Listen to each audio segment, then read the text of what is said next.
I'll just give it a minute or two here to get Okay. one in.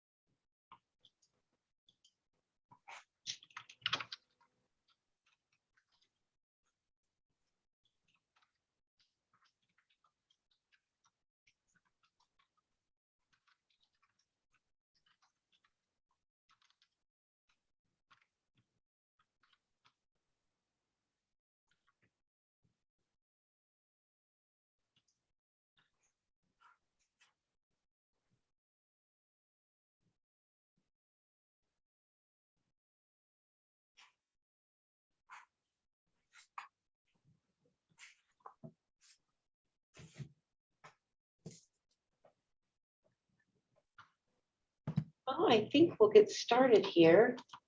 Before we get started, I just have a couple of things to say. First of all, thank you everyone for coming. And thank the Friends of the Library for funding this program and others like this. We have a couple, well, we always have something cool going on.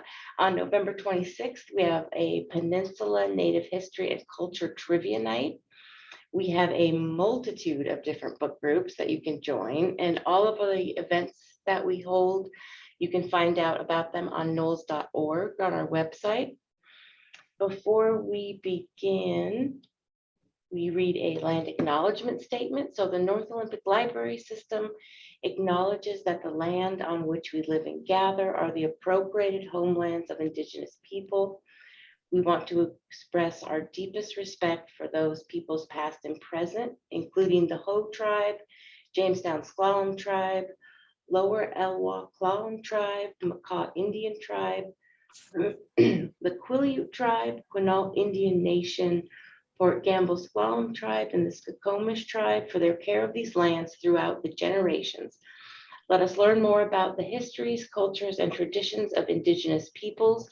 Let us strengthen relationships with sovereign tribal nations to provide an inclusive space, fostering innovation and collaboration at the library. And I just have a tiny snippet before I hand it over to Anders. He is a dual citizen of the US and Canada. He grew up in New Hampshire, began skiing at age 5.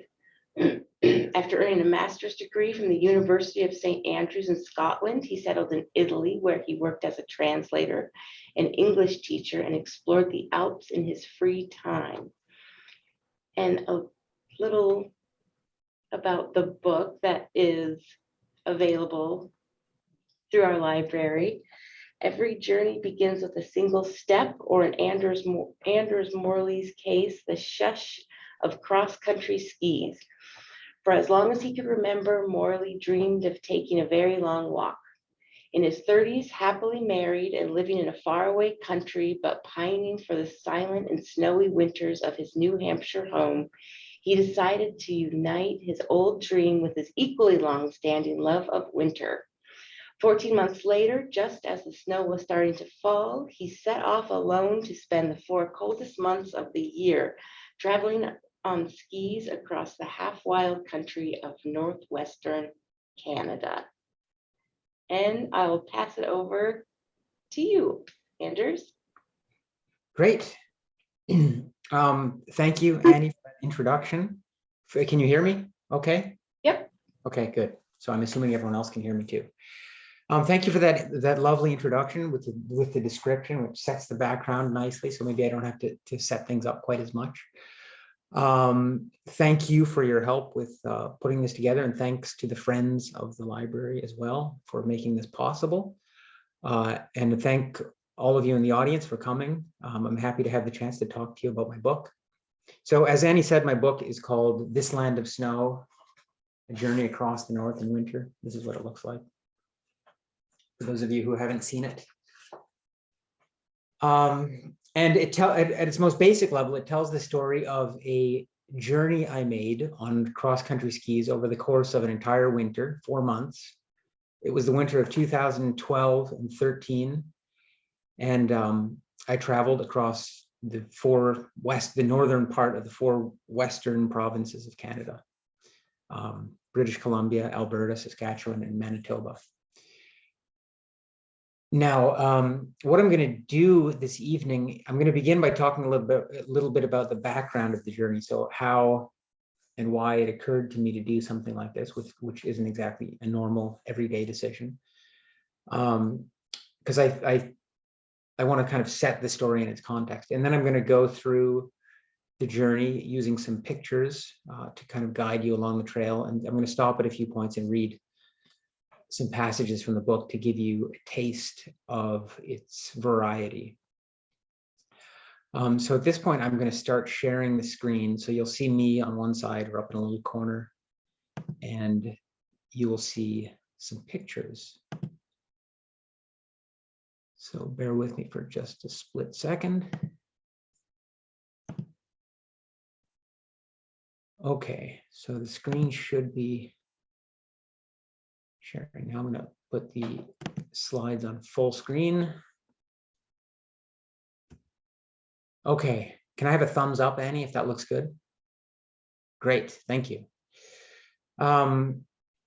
Okay, so that's again what the book looks like. Now, it took me a few years to get around to writing a book, at least a book I was happy with about this journey. You know, I just mentioned that it took place in 2012 and 13, so 8 years have passed since then. And I knew one of the reasons is I knew I didn't want to just write a straight adventure story. I've read lots of adventure stories by mountaineers and polar explorers and people like that. And, you know, I appreciate the adrenaline and everything, but it's a genre that I find kind of repetitive and kind of boring. And I wanted to do something different from that. And so one of the first problems became where to start the story, because I didn't want to just start it when my skis hit the ground. I wanted to, again, like I said earlier, to set it in the context of my life, because the journey seemed like an important chapter of my life as well. So I looked around for some ideas, and one possible starting place I came up with, and which I'm going to use tonight, is with this guy who you see on the screen. Now, this is an Austrian ski racer whose name is Tony Matt. I don't imagine any of you have heard of him unless you're ski historians, but in New Hampshire, Tony Matt was kind of a celebrity, or was at one time. In 1938, when the Germans annexed Austria, a group of ski racers and ski instructors, alpine ski racers and instructors, left and came to the United States, and a bunch of them landed in a town called North Conway, which is in central New Hampshire in the White Mountains, and it's a kind of a major ski center for the East. And Hannes Schneider, who's the oldest of this group, opened the first alpine ski school in the United States. And one of the younger instructors that he brought along with him was Tony Matt, who was already an accomplished ski racer. Now, Tony Matt is best remembered today in New England ski history for his role in a ski race called the American Inferno, which took place 3 times, and the last time was 1939. And it was in that race that Tony Matt participated. So the course of the American Inferno ran down Mount Washington, which is the highest mountain in the Northeast. It's in New Hampshire, and this is a picture of it here. And the course went down what we call the summit cone, that top part, and then it dropped into that glacial cirque that you see in the middle of the picture, which is called Tuckerman Ravine. That's about 2 miles. And then it went down another 2 miles through the woods to the bottom of the mountain at a place called Pinkham Notch. And so the whole course is 4 miles. And Tony Matt managed to make this descent in 6.5 minutes, which was astounding since the previous record was over 12 minutes. And you have to bear in mind that he was wearing these rickety 1939 wooden skis with cable bindings. Now, one of the reasons that he was so fast is that he'd never skied on Mount Washington. And you can see kind of in this picture where the cirque, the glacial cirque, is in the middle. At the top of it, there's what's called the head wall, which is basically this vertical section. And it had been his intention to do a couple of turns to kind of slow down before dropping down into the bowl. But since he wasn't familiar with the terrain, he miscalculated and didn't fit his turns in and just shot over it. and he is thought to have hit 90 miles an hour on the descent of Tuckerman Ravine. Now, why am I telling this story? So when I was a kid, I had 3 brothers, and we used to do a lot of hiking and skiing with my dad, and we'd hike in the summertime, especially around Mount Washington a lot. And then we'd skied downhill at a place just across the valley that you can't see in this picture, but called Wildcat Mountain. And so this was kind of often what our view was like from the other side of the valley. And my dad loved to tell the story of Tony Matt and his harebrained descent of Mount Washington. And in his telling, Matt came down the mountain and arrived at the parking area at the bottom and was so terrified, so shaken up because of what he'd just done, this crazy descent, that he took his skis off and walked with him over to his car, laid them down behind his car, and then backed over them and snapped them in half, and then drove off and never skied again. It was a dramatic and memorable story, one that my dad told a lot.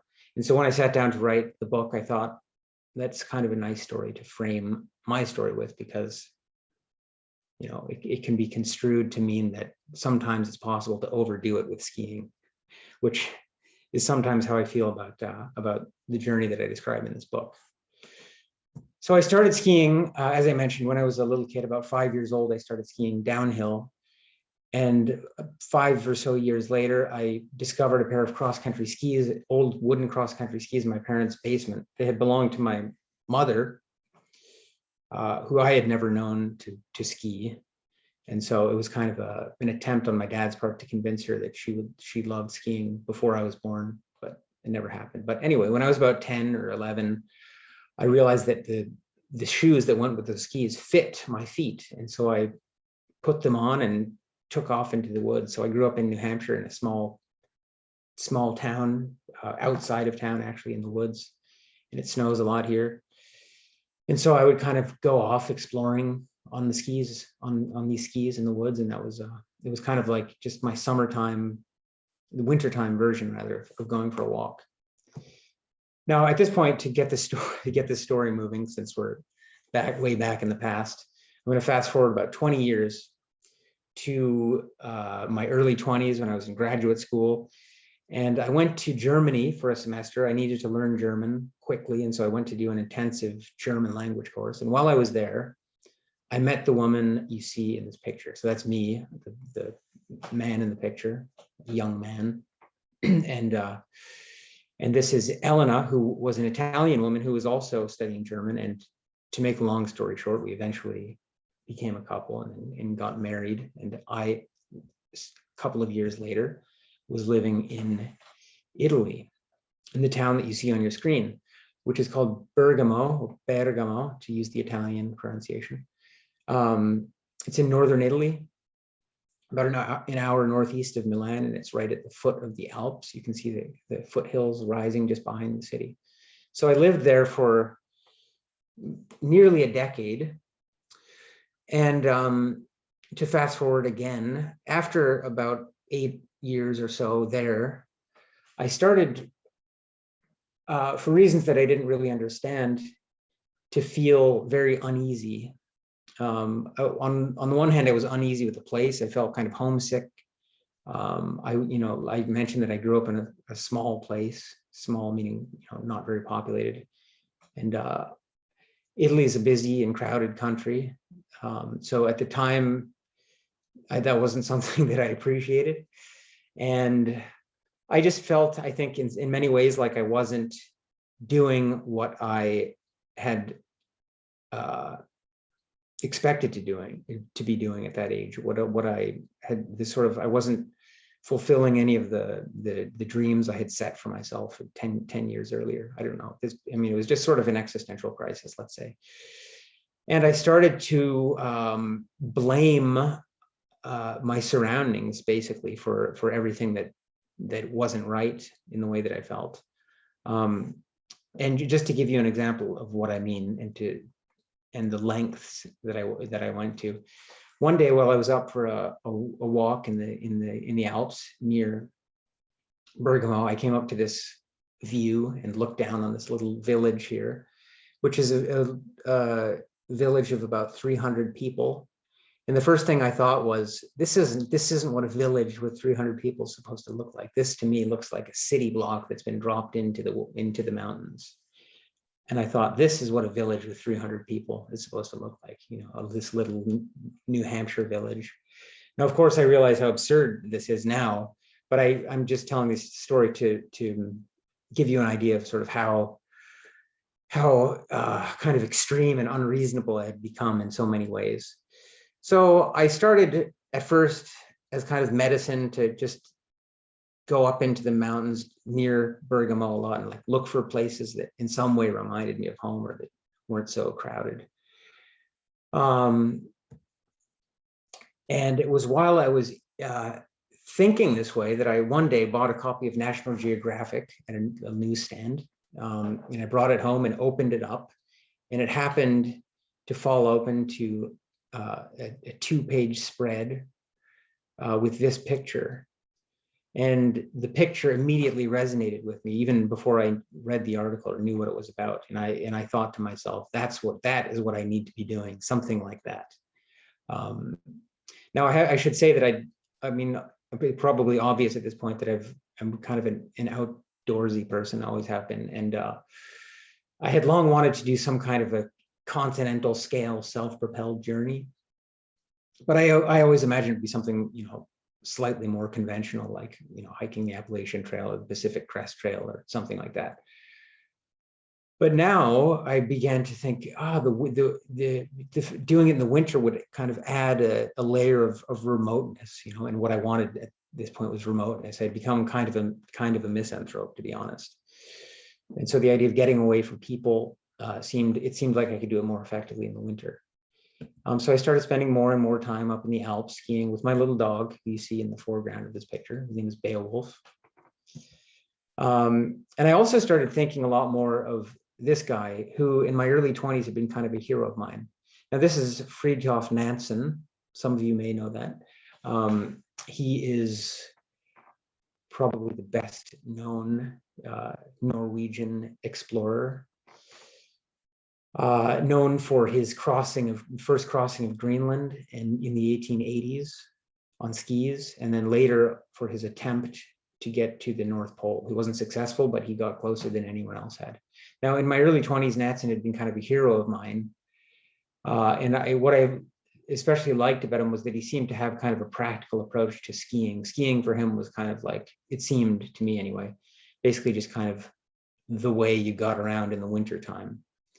So, for example, I remembered reading a biography of Nansen years earlier, and I remembered this story of when he was a university student. His home was in Oslo on the east side of Norway, and he studied in Bergen on the west side.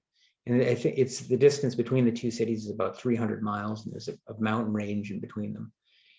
And so when he was studying, when Christmas break came around, rather than take the train home to Oslo like most students did, he strapped on his skis and struck out over the mountains and spent a week or whatever it took him skiing home. So I had this kind of Nansen ideal in my head as well. And all these things came together, and somehow out of this cocktail emerged the idea that it would be a good idea for me to try to ski across a continent-sized landmass. And the obvious choice, well, there are really only two choices, Canada and Russia. And the obvious choice was Canada because I happen to be a dual citizen. My dad is Canadian, so I can spend, a long time in Canada without having to worry about immigration difficulties.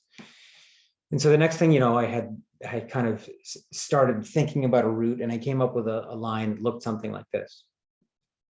Now, I should stop here for a minute and say that there was a major problem with all this. The problem is that this entire conversation had been happening inside my head. And you may remember that I was a married man at this point, and I had said nothing of any of this to my wife. So when one day in the fall of 2011, I did bring it up, and in a way that made it sound like it was essentially something that I had resolved to do, you can imagine that it didn't go over very well with my wife, understandably. But I had become very stubborn. at this point, and I persisted. And 14 months later, I was in Vancouver at the bus station with this pile of stuff. Now, when I left Italy, a few days before this, it had been a very difficult 14 months, domestically speaking. My wife and I had often gone for long periods of time without talking. She was very upset with me. I felt, like she didn't understand me. And so when I left, I was all but certain that I was leaving for good. And that's, I'm not going to talk very much about that in tonight's talk, but it is an important current in the book. So that's another way in which it's not just the story of adventure. There's very much this sort of personal story being told at the same time. But I don't think in a way that's overwhelming, and I hope not annoyingly so. So from Vancouver, I took a boat across the Strait of Georgia to Vancouver Island, and then took a bus up the length of Vancouver Island, and then in Port Hardy. I feel like I can be a bit more geographically specific with this audience than with an East Coast audience in this part of the world. I took a ferry ship from Port Hardy up the Inside Passage to Prince Rupert, which is Canada's northernmost Pacific port, just a few miles shy of the Alaska Panhandle. So here I am on the ship going up the Inside Passage, passing terrain that probably doesn't look all that unfamiliar to some of you, but to me it does. And so I would see all these. I don't often think about why your part of the world is called Cascadia, but like scenes like this, when you just have waterfalls coming down, the side of the mountain all over the place, you remember what Cascadia means. As I was coming into Prince Rupert, the sun came out, which seemed like a good omen, since it's not something that happens all that often. Prince Rupert, incidentally, claims to be the rainiest city on Earth. Now, I don't know if that's a claim, if that's something that lots of Pacific Northwestern towns claim, but anyway, there it is. So I didn't expect to find snow at sea level in Prince Rupert, because it doesn't really accumulate much, at least there, most winters. And in fact, when I got there was no snow. And so my plan was to freight my skiing stuff, which meant my sled, my skis, poles, boots. Well, not my boots. I kept my boots. I had soft leather boots. Anyway, my skiing related stuff, I freighted inland to the first inland town called Terrace, British Columbia, which is about 90 miles inland. And then I piled the rest of my stuff into a backpack and walked inland for 4 or 5 days, however long it took. Now, by the time I got to Terrace and was reunited with my skiing stuff, I realized that I had packed way too much stuff. And so I checked into a motel and spent a couple of days downsizing, basically. I took some things to thrift stores. I mailed some things home. I gave some stuff away. I even sold a couple of things. And while I was in Terrace, the first blizzard of the year came into town. It snowed about 1.5 feet, as I recall. And of course, much more than that up in the mountains. And so the stage was set, and I was ready to ski into the Kitimat Range, which is in the northern coast mountains. Now, at this point, I want to stop and read a little passage about the first, the moment I started skiing and the few moments before that. So Terrace it's not a big town, but it's kind of a busy commercial center, being really the only commercial center in that area. And so to get from my motel to this valley that I was going to start skiing up, it was maybe 5 miles or so outside of town. So I just decided to call a cab to take me to the outside of town. And that's the setting of the scene for this passage. Wet snow was falling when I called a taxi to take me out of town. The driver had bleach blonde hair and a bowl cut. He must have been my age, but looked like he'd walked off the page of a surfing magazine from circa 1986. As I filled his cab with my unwieldy traveling equipment, he stood by in his summer weight duds, shoulders hunched in that irrational reflex to precipitation, and watched. He was friendly enough, more than happy to talk as we rolled out of town. Despite having lived in Terrace all his life, he knew almost nothing of the terrain beyond its downtown. The Copper River, my destination, 10 minutes up the highway, rang only the most muffled of bells, and that's if he wasn't bluffing. It took patience to convey to him what I was up to. He had trouble wrapping his mind around some aspect of the journey. The idea of skiing tripped him up. No, no, no, I seem to remember lecturing as wet snow splattered against the windshield, not behind a motorboat, the kind where you slide over the snow. But he also stumbled on the geography involved. You're right, I conceded. The road does go to Smithers, but the distance is shorter over the mountains where the road can't go. Did I see a gun in your stuff? He asked at one point. Yes, you did, I said. Cool, what's that for? Grizzlies, maybe? No way, grizzly bears? I hope they're sleeping now, but these mountains are full of them. He stopped to think. Seriously? Crazy, I guess they would be, wouldn't they? I never thought of that. I saw where a logging road went into the bush, just south of where the Copper River met the Skeena. Do you mind pulling in here, I asked. No problem, he said. He drove in 50 yards to a place wide enough to turn around in and stopped. Here we are, I said. I paid the fare and we both got out. As he watched me unload my equipment, he said, hey, this is like a movie or something. I mean, like, I might be the last guy that ever sees you. Thanks, buddy. Oh, sorry, but just in case, what's your name? Anders Morley. Andrew Swirly? No, A-N-D. I mean, yes, Andrew Swirly is fine. I thanked him for the ride and took down his number in case I ever needed a lift back to Terrace. When the cab driver was gone and the exhaust from his car had dissipated to be replaced only by the steam of my breath, it was deathly quiet. The snow settled down so inaudibly it was deafening. I looked at my gear strewn on the white ground. I looked at the wall of forest and at the mountains behind mountains and mountains beyond that, all of it white. I sensed in my bones that there was a continent beyond those mountains, clenched in frost and covered over with crystals of snow that would sting. What am I doing? I don't want to do this, I said into the silence. Do you realize what you're getting yourself into? I was suddenly aware that I had not considered this particular question before, that I never really until now could have. I had a towering premonition of the discomfort and pain that I knew must be my almost constant company for months to come. But then I felt cold.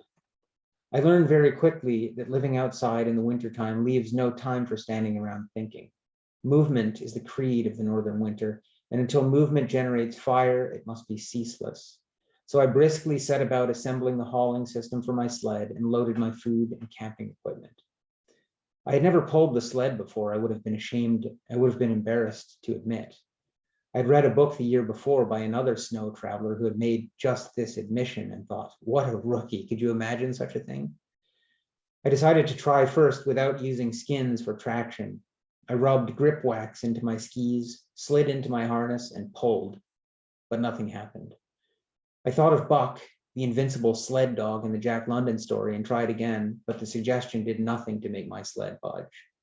There was no precedent for this in my skiing experience. So that was the first moment.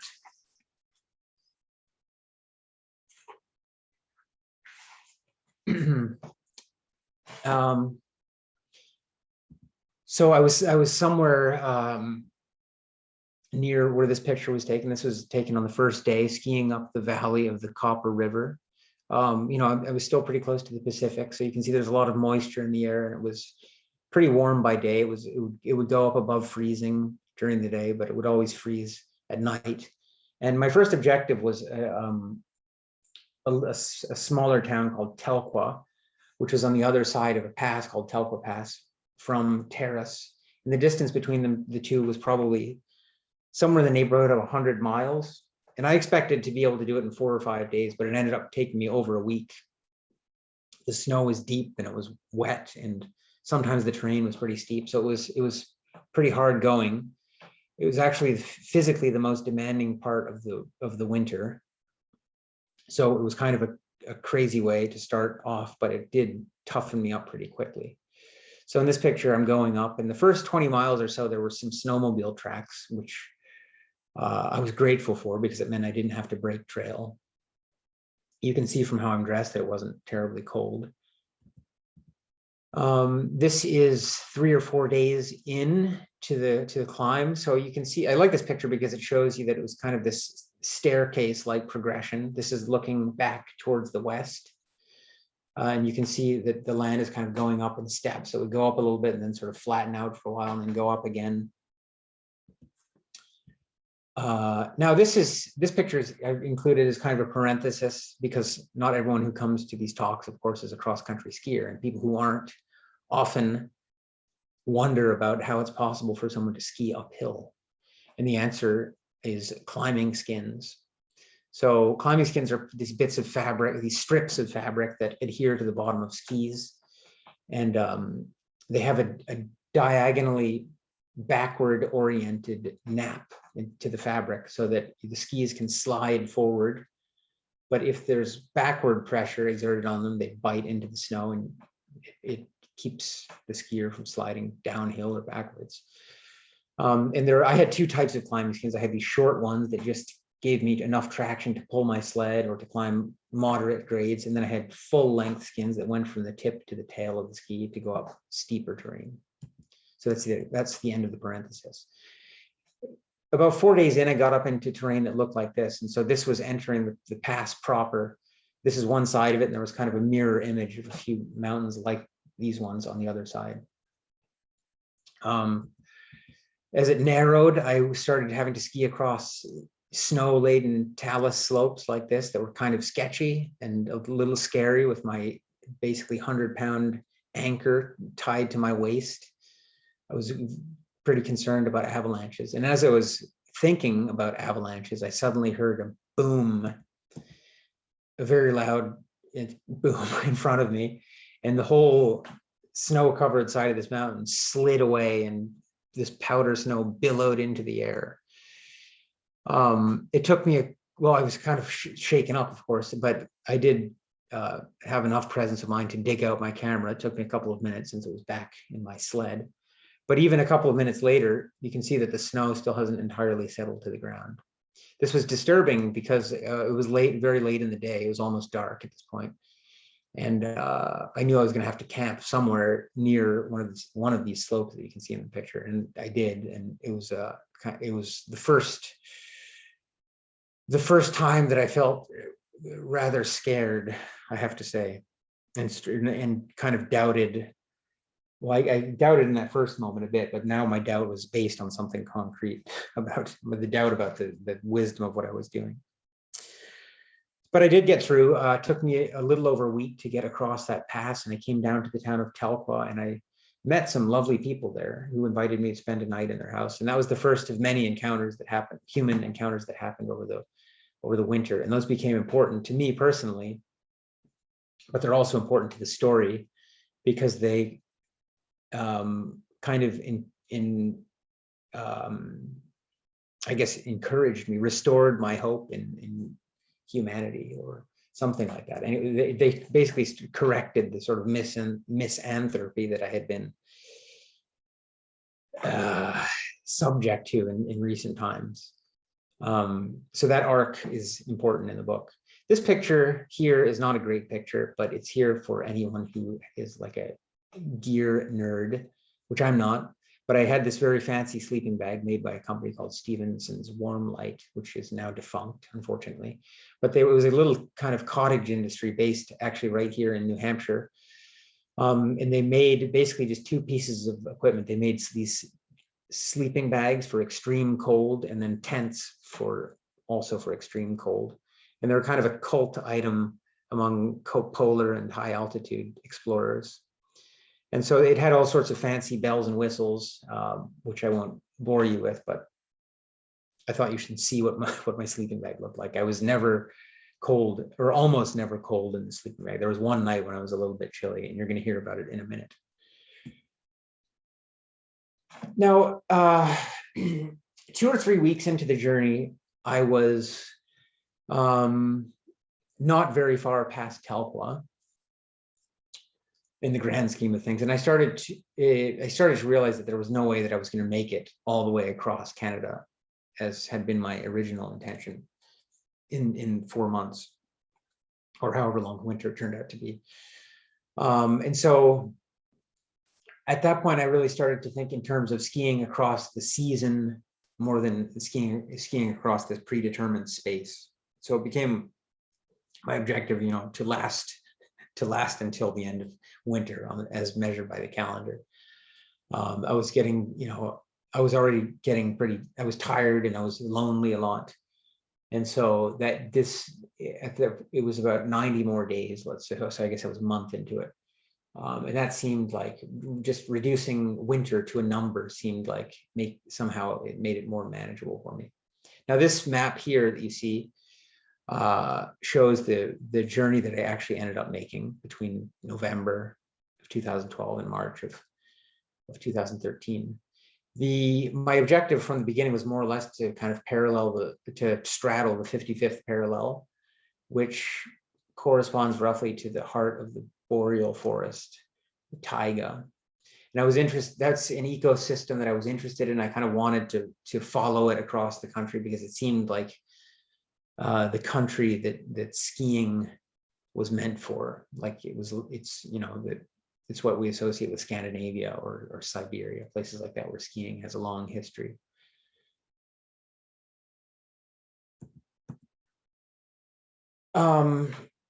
While we're talking about maps and navigation, a question that a lot of people have asked me is, were you following a particular trail? How are you getting from place to place? It's not like there's some obvious way to ski across Canada. And the answer is no, I was not following a particular trail. I spent a very long time, hundreds of hours, planning my route before I set off, using a combination of Canadian Geological Survey maps and Google Maps, which was new to me at the time.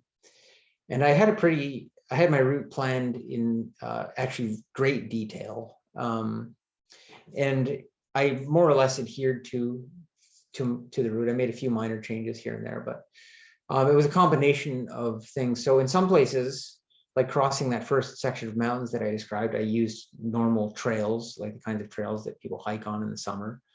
Of course, I was skiing on them instead of hiking, but so there were those.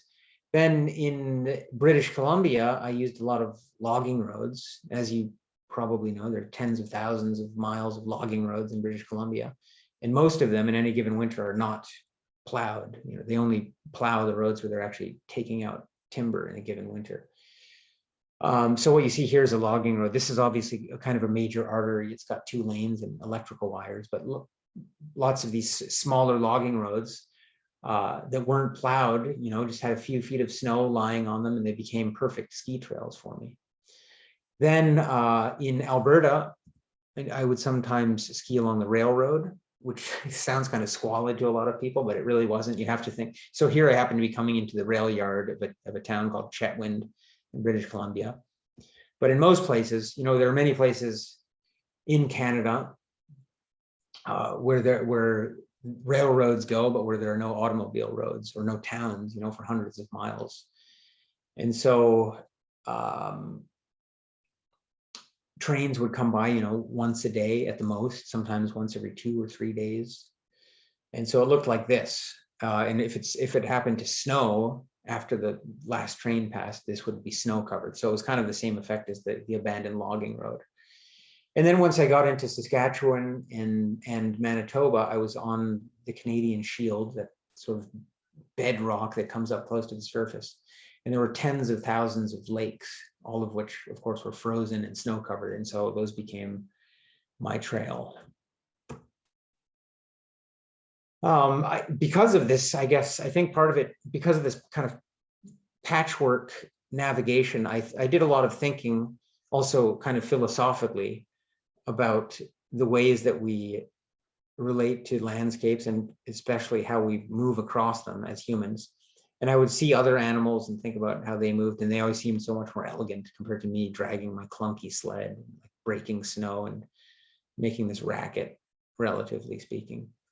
And I would have these kind of moments of animal inspiration. And so this picture was taken in that spirit. I saw this little mouse track that seemed very elegant, and I like the way that the tail dragging through the snow kind of connects all the dots of its footprints.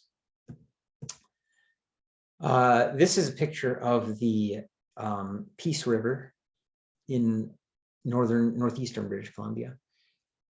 It's the most important river that I crossed, and I have to say, it was kind of an exciting moment for me because the Peace River flows northward and then empties into the Slave River and then Mackenzie River and eventually into the Arctic Ocean. So here I had just crossed these Arctic-bound waters, and it was exciting for me, the idea of crossing water that went into the Arctic Ocean. I mentioned before that I planned my route the way that I did because I wanted to ski mostly in this boreal forest ecosystem. But in Alberta, the prairie pushes farther north than it does in other provinces. And so I found myself kind of following the edge of where boreal forest meets prairie. And sometimes I would have to dip down into the prairie, where it was often very windy. And it was here that the coldest moments of my winter were spent. And so here I want to read another little passage about the Alberta cold when I was skiing along through the prairie towards the end of the day one day and looking for a place to make my camp and kind of having a hard time finding a sheltered spot.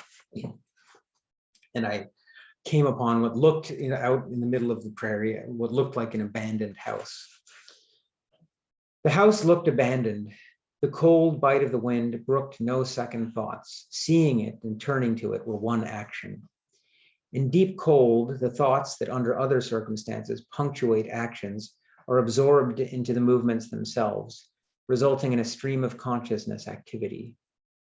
In real winter, you opt for the best shelter you can reasonably obtain. The abandoned house on the wind-beaten prairie might be better than my tent, or it might not. Poking my head inside, I saw that the floor of the house was gone.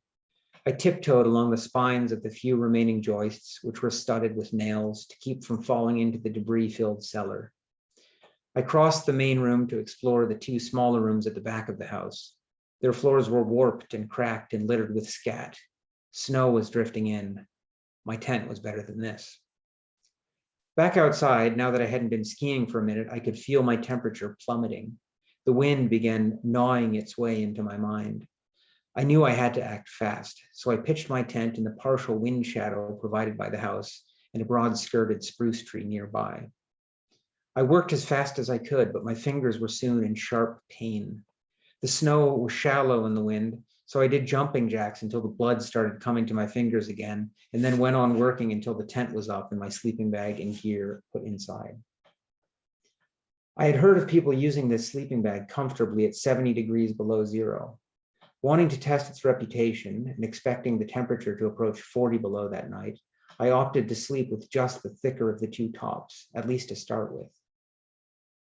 In the year leading up to my journey, I trained myself to sleep while shivering, but I found that such sleep was not as restful as warm sleep. The night beside the abandoned house turned out to be a night of shivering, because I couldn't muster the will to reach out of my sleeping bag to zip on the second top, and I didn't get out of bed until 9 o'clock. Breaking camp was excruciating. My toes were being cut to pieces by 100 daggers. I had to take off my boots and seek refuge inside the half-struck tent several times to rub them furiously with my hands before I got it all the way down. Once my sled was loaded, movement was the sole directive. I had no surplus energy to sustain ideas just then. My muscles refused to work smoothly, but they did work. The day was a long and relentless shuffle through a snowy windstorm, or maybe a windy snowstorm. I broke my rhythm of brisk kicking and poling twice, only long enough to stick my hand in my jacket pocket, extract an energy bar, which I stuffed into my mouth and chewed stiffly behind my face mask as I went. I do not remember anything I saw or thought. That night I made camp in a patch of woods where the snow was thigh deep. It was the only time I ever slept with both flaps on my sleeping bag. To the designer's credit, I was too warm, but not when I crawled out in the morning. I collapsed in the snow several times while breaking camp. I simply could not stay on my feet. My extremities passed beyond pain and into the dangerous realm of insensibility. I found myself folded in two on the ground, this time weeping and crying out the names of everyone dear to me, somehow thinking they could hear me and come to my aid. The words help and why dribbled incoherently from my mouth through short, frantic breaths, mingling with tears and mucus that froze to my beard. I somehow managed to summon all the animal force I had left and channel it into a thoughtless fury. I raced through the actions that had now become habit, successfully disallowing myself to give even a split second's attention to the pain and numbness that nearly paralyzed me. With methodical violence, I crammed everything into its place, yanked my harness around my waist and shoulders, and made off at a sprint, drawing on every last reserve. I continued this way for I don't know how long. It could have been 10 minutes or it could have been 2 hours. But at some point, I realized I was warm and moving along comfortably. It had snowed all night and the skiing was good. I came into the town of High Prairie at dark after another wholly unremembered day of blowing whiteness. The place bustled. The lights of trucks and snowplows blinked in all directions, and I could hear the pleasant squeaking sound of snow being squeezed out from under rubber tires that means the plows can't keep pace with the snowfall. I skied down the sidewalk past the stores and houses like I was just another person on his way home after a day's work. I found a motel and gave the clerk $55. That evening, I ate a steak that covered most of my plate. A television hung on the wall of the hotel restaurant. The words "Cold Snap Grips Canada" cycled across the bottom of the screen. I looked out the window, grateful to be on the warm side of it, and thought about the icy expanse of prairie between me and Winnipeg, where a reporter on TV stood bracing himself in the cold for just long enough to get a good shot for the viewers. Okay, so that was the Alberta cold. It was January by this time.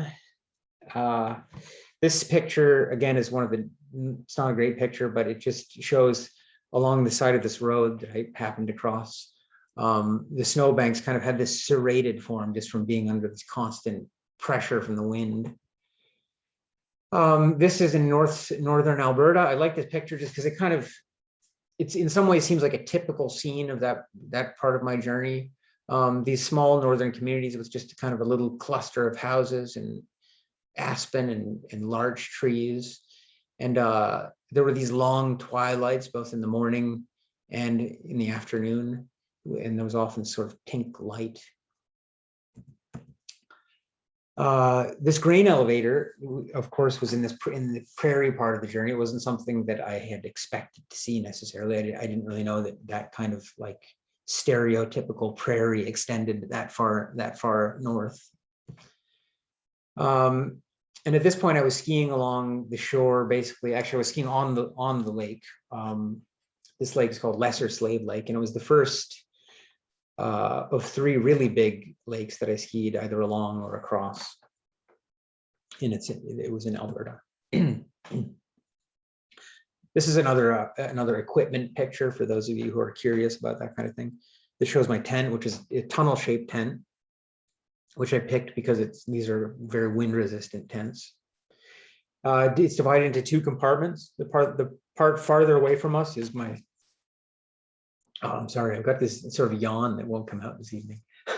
The part farther away from us is the sleeping compartment, and the closer part is the vestibule, and that's where I spend my evenings. I would kind of haul in all the gear that needed to come inside with me, and then I would spend 2 or 3 hours every evening melting snow into water, usable water, on my camp stove, and then I would fill up this big thermos that I had and it would become my water for the next 24 hours.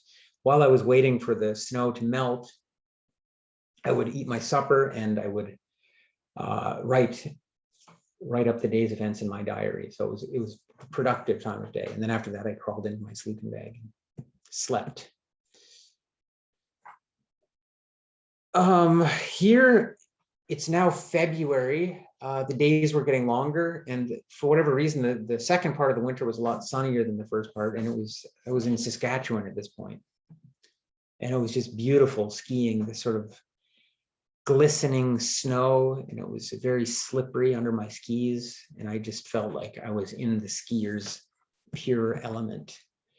Now, if I were there in person, I could show you my skis, but unfortunately, we have to do this virtually. So my skis were made by this little Norwegian company called Osnes, if anyone's curious, but they had this picture emblazoned toward the tip, this picture of Roald Amundsen, who is the other famous Norwegian explorer beside Nansen. Amundsen is the first to make the South Pole. But anyway, this picture of him, in this picture, he had this very stern gaze. And so like, if I ever felt faint-hearted, I would just kind of look down, make eye contact with Roald here, and that would urge me to stop being such a wimp.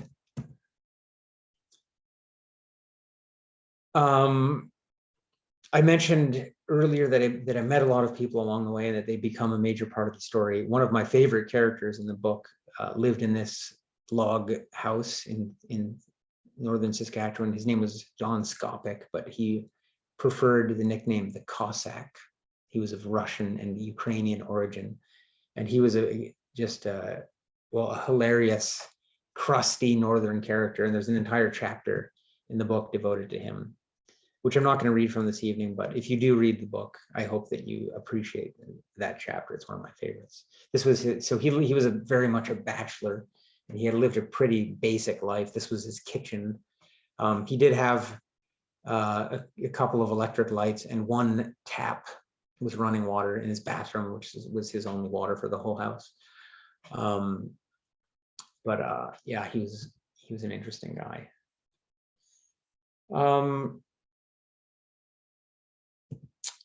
So I mentioned that was in Saskatchewan. I want to read one final passage that is connected to Saskatchewan. Now, I mentioned earlier that I did a lot of skiing on logging roads in British Columbia.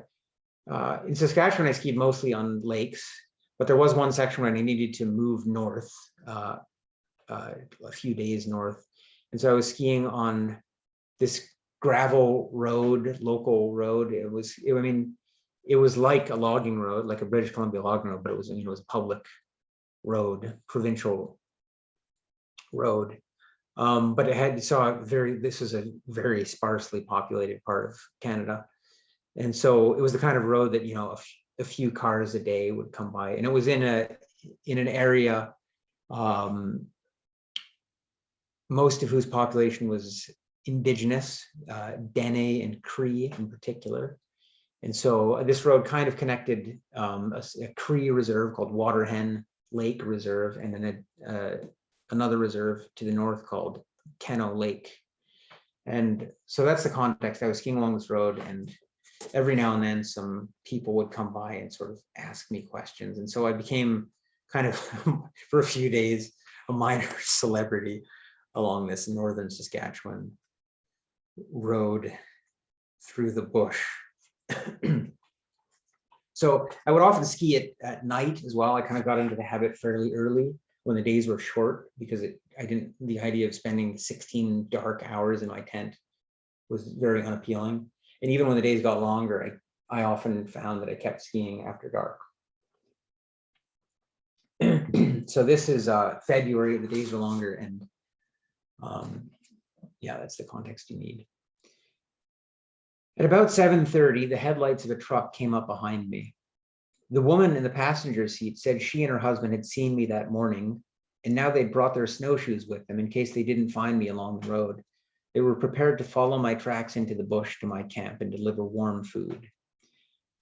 They brought me a freshly made loaf of bannock, the simple fry bread of the north, with packets of peanut butter and jam and a thermos of green tea. I asked if I could climb into the cabin and visit with them while I ate. Their names were John and Pauline. John administered all the buildings on the Waterhen Lake Cree First Nation Reserve. Pauline had worked in the oil sands for years, but was now at home. While I ate their food and answered their questions, Pauline sat 1 foot casually resting on the front seat and turned to talk to me in the back.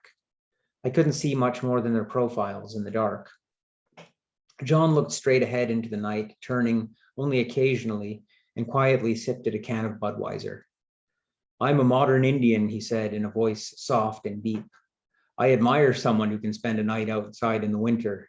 He laughed at himself. His statement made me ask if trapping was still an important part of the local economy.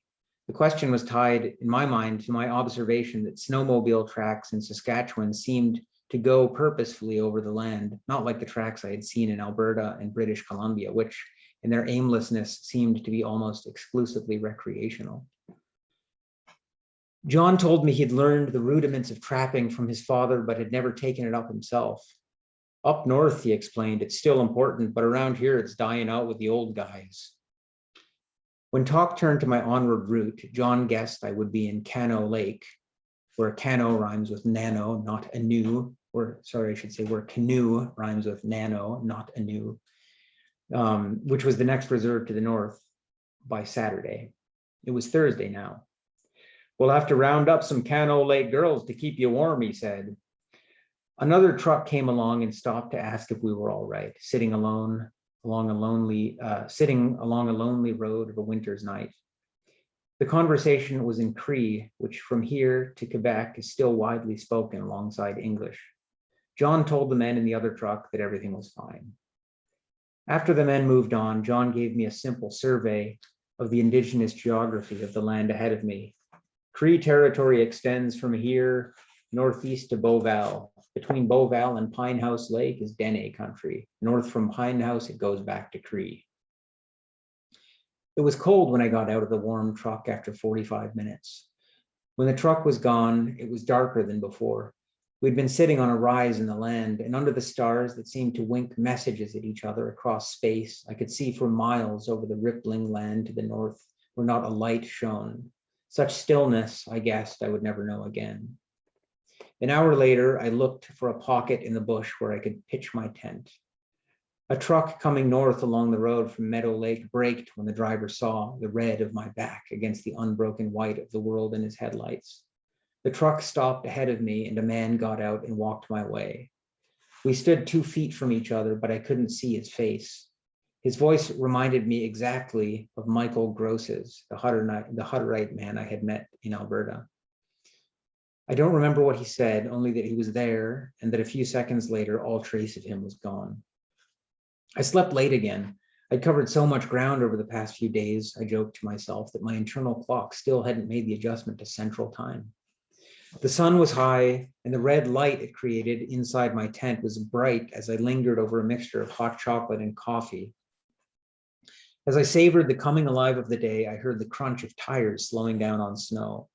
I'd made camp the night before just 30 feet from the road in a clearing, but until now it had been silent. The road, after all, was just a strip of gravel laid down through the trees and muskeg. Without regular use, it would vanish in a few seasons. "Hey," said a man's voice from the roadside. I opened my tent door and saw a native man of 25 or 30 looking at me from behind mirrored sunglasses. He was at the wheel of a red truck. "What are you doing?" he asked. "This is a weird place to sleep." I explained that I'd traveled until late the night before and couldn't be bothered looking for a better site. I told him I was on my way to Larange and beyond. I told him that I'd come from the West Coast. "Whoa, you're hardcore," he said with youthful enthusiasm. "I'm going down to Meadow. If you're still out here, I'll stop and check on you later." It was another sunny day, and the first few miles were smooth going, but then the snow turned gravelly. The plow driver had been overzealous, and the snow beside the road was too deep to pull my sled through. For 10 miles, there was no good way to avoid the little rocks and sand, so my skis and my sled took a rattling. Much as I hated to admit it, even snow-covered gravel roads that I might travel along for days without seeing a single car are still roads and are made with wheeled vehicles in mind. As I wished that a truck would come along and offer me a ride over this stretch, I remembered the remark of Patrick Leigh Fermor, the great walker of the Rhine and Danube, that horsepower corrupts. But the corruption began long before the internal combustion engine, or even the wheel, when man first fashioned shoes for his bare feet. Toward evening, the young man I had seen that morning pulled up beside me on his way home from Meadow Lake. He got out of his truck like he had some business to get down to. He was still wearing his sunglasses, as well as a pair of brown Carhartt overalls and a high visibility safety vest. I now saw that he had a long black hair tied in a ponytail and a strong build. From the cab, he took 3 bags of groceries and walked over to me. He held out the bags. "This is a gift on behalf of my people," he said in a solemn voice. The bags contained a 2-liter bottle of soda, a loaf of white bread, a packet of bologna and one of hot dogs, and several pounds of fresh fruit and vegetables. I was moved. I took the gifts and thanked him, knowing as I did so that most of it would not withstand the inevitable freezing of the next few hours. It was sad and beautiful at the same time. To be polite, I opened the soda and took a long drink in front of him. The man told me that he came from Coal Bay on the Cano Lake Cree Nation Reserve. After we talked for 2 minutes, he turned and walked back to his truck. Before climbing in, he stopped for a moment and looked at me. "By the way, Anders," he said, "if you ever write a book about this, remember one thing. I am the mysterious stranger." Okay. So I'm going to start winding things down here because it's been in almost an hour. But these last few pictures are from this part of the world, Saskatchewan and Manitoba. I skied across many, many lakes in this area. And these are a few pictures from the biggest lake of the whole, the winter, which is called Lac La Ronge. Where I crossed it, it was about 30 or 40 miles across. I had to spend 2 nights out on the lake. This picture is here just to kind of give you a sense of the scale. The black line you see on the horizon is an island, not the mainland. This is from the same lake. This is one of my 2 campsites, and as you can see, there's nothing on the horizon. So it's just kind of compass navigation. Actually, I could use the sun most of the time because I was skiing west to east. And then these final couple of pictures are. It looks like I've just, like I'm skiing along the New Jersey Turnpike or something, but the smokes, I'm in a little, I was just leaving this little town in northern Manitoba called Flin Flon, which is a small town, but an important mining center. And so what you see is the smelter's smokestack. And that picture and the picture we just looked at and this one were taken by a local newspaper reporter, which is, why they're out. Now, this is the final slide. It's not really, I didn't talk much about this except at the very beginning, but I mentioned that there's sort of the domestic part of the story. So to make a very long story very short, this did not end up being the end of my marriage, although my wife and I were separated, if you can believe it, for 5 years as a result of this journey and my stubbornness. But fortunately, she's a very patient and understanding and forgiving person. And so I like to say that there's a happy ending for people who like happy endings. And my wife and I are together again.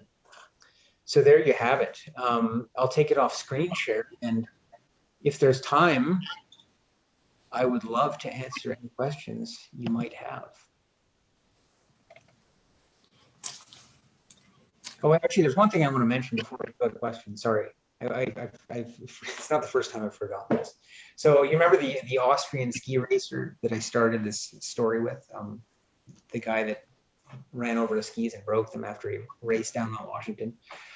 Well, when I sat down to write the story and I decided I wanted to kind of frame it with that story, I thought, well, I better go and check the facts to make sure that I have everything straight.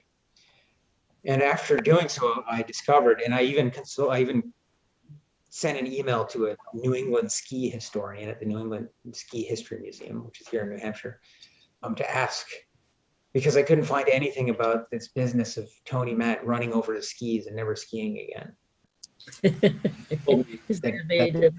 It was just my father's poetic license. So my dad had some kind of insight into the psychology of skiing, at least for me. So that made the story that much better, I thought. Okay. Any questions? Should I, are people going to ask questions in person or type? Oh, I see some popping in here. So as far as I'm concerned, you can ask them. I don't know, but I'll field the ones in the chat box first as they come when I see them popping in. Okay, so someone here has put that there is in fact a debate about whether Prince Rupert is the rainiest place on Earth. uh, so the claim is not uncontested. Do you have any equipment failures or other losses? I did have. I had an expected equipment failure, so I had talked to the person who made my sled beforehand to ask whether he thought it would last for the whole winter, and he said, maybe not, considering the number of miles you're planning on doing. So I had ordered two to begin with, and I had one kind of on standby, waiting for it to be sent to me wherever it happened to be. And in fact, I wore through one. I kind of developed these lengthwise cracks in it, so it still slid along fine, but it would fill up with snow several times over the course of the day and kind of double in weight, which was a pain. So I replaced that about halfway through the winter. And then the last maybe about 2 weeks before I finished, I tore an edge part way out of one of my skis, which I was able a couple of days later in a town to get my hands on some epoxy and put it back into place. And then it tore out again the day before, the second to last day of the journey, but at that point it didn't much matter, and I just skied with it that way. And those were the two things. Did your knee do okay after the first few weeks? So this, I'm guessing, is someone who's read the book and knows that I had knee issues as a result of for that walk to Terrace, which was done with a heavy pack along an asphalt road. And so it was really inflamed, and I had it was bad tendonitis, and it kind of bothered me. I stopped for about a week at the beginning to rest it. And then it kind of every now and then would give me this jolt of pain, but no, after the first few weeks, it didn't bother me anymore. Interestingly, now it occasionally does bother me, but it's just kind of sore on rainy days, that kind of thing. How did you prepare physically? How did you try your gear system out beforehand? So physically, I didn't do anything really like any kind of formal training. I just tried to stay very active, hyperactive, I guess you might say. In the year leading up to the journey, I did a lot of walking in the Alps in Italy. And the winter before, I did lots of cross-country skiing and backcountry skiing. And I mentioned that I tried to train myself to sleep while shivering. So what I did was in the winter, I'd go up into the Alps with just my summer weight sleeping bag and sleep out, shivering through the night. And eventually I would get to sleep, and I managed to kind of somehow learn to fall asleep in this extreme discomfort and get through the night. Now, as it turned out, it wasn't particularly useful because I was never actually cold in my winter sleeping bag, or only that one time that I mentioned. And how did you try your gear system out beforehand? That was a serious problem, because most of my gear that I was going to use, I didn't really get my hands on until the summer before the journey. And so I didn't really have a chance to test it out. And so that was the embarrassing scene of trying to haul my sled, which I had never done before, the actual moment of hauling the sled. Where did you get your food? What did you eat?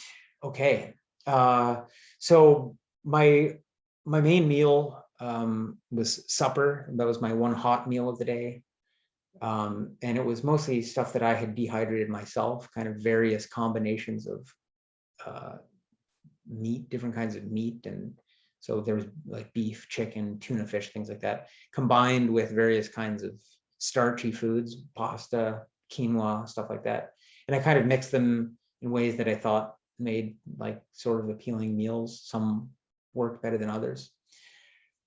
So that was the main thing. And then I did have also a few like 20 or 25 kind of commercial freeze-dried meals that were given to me as kind of a sponsorship thing. And so those ones I saved for like special occasions or evenings when I was particularly exhausted. And then for the other meals, one more thing about supper, I always carried a block of butter, or like a kilo of butter around with me in my food box. And every night I would kind of chop a couple inches off that and throw it into my hot meal to augment the calorie count. Then for the other meals, I just kind of ate like dried fruit and energy bars and granola bars and stuff like that, which I tend to just eat on the go.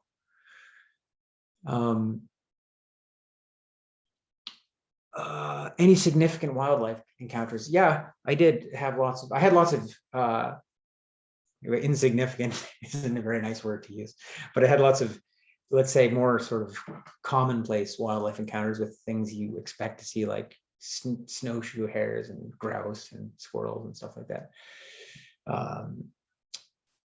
But I saw a lot of moose in some areas, especially in northeastern British Columbia. There was one day when I saw about 20 moose in a single day, which had never happened to me and has not happened to me since. But the most memorable wildlife encounters for me were a fisher. We have fishers in New Hampshire, but they're extremely elusive and I had never seen one before, so it was exciting. And then a ptarmigan, which we don't have in New Hampshire. That was also exciting. I kind of spooked it. It was kind of burrowed in the snow and it just burst out up in front of me, this sort of white shape rising up out of the snow. So, and that's something I described in the book. It was kind of actually an important moment. How did you provision with food stuff? So I had the food that I just described packed into boxes. Each box contained about 2 weeks worth of food. And I had a friend of mine send them out to me every 2 weeks, and either to general delivery in post offices, or in some places I had made contact with local cross-country ski clubs and persuaded some member of those clubs to hold on to a box for me. And then when I got to the place, I would call this person up or just go to their house and get my food box. Did you buy along the way or pre-staged caches? Okay, so that answers the question. I did sometimes buy, I would come into a town after a week of being out skiing across the land, and I'd have a craving. I kept getting cravings. It's embarrassing to admit, but I kept getting cravings for what's that cereal called? Like the little honey grams? Is that what the little sort of graham cracker square? I had this inexplicable craving. So often I would come into a town and I would make a beeline to the grocery store and buy the family size box and then devour the whole thing in one evening. All right, sorry. Any other questions?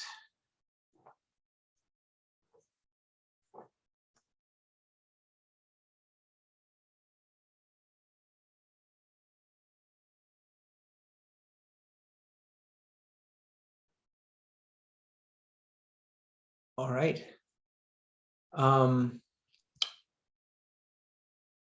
If we don't have any other questions, maybe we should start to wind things down. Thank you so much. That was wonderful. Thank you for You. coming. You're very welcome, and thank all of the people. Thanks to all of you who asked questions. I appreciate it. It's been enjoy. I like to answer questions. It's kind of the most interesting part. It's the one, it's the most interesting part of the talk for me, of course.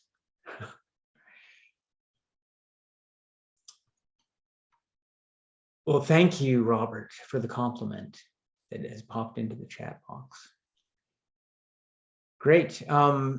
So Annie, thank you, and thanks to the friends of the library, the North Olympic library system, and I've enjoyed talking to you. I'm kind of imagining you sitting in your home on the Olympic Peninsula in these kind of like Prince Rupert-like places, as I'm here from my New England home. It's exciting to talk, that's the nice thing about these Zoom talks. It's exciting to be able to talk kind of in a way that feels kind of intimate with people who are very far away. So thanks, I've enjoyed this. Well, thank you so much. Thank you.